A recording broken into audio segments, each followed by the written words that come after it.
Hari ini kita belajar etika batuk dan bersin.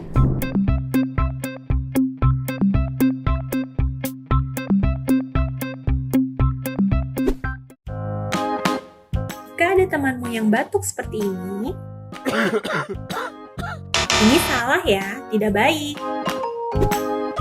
Cara batuk yang baik seperti ini. Tutup mulut menggunakan siku bagian dalam.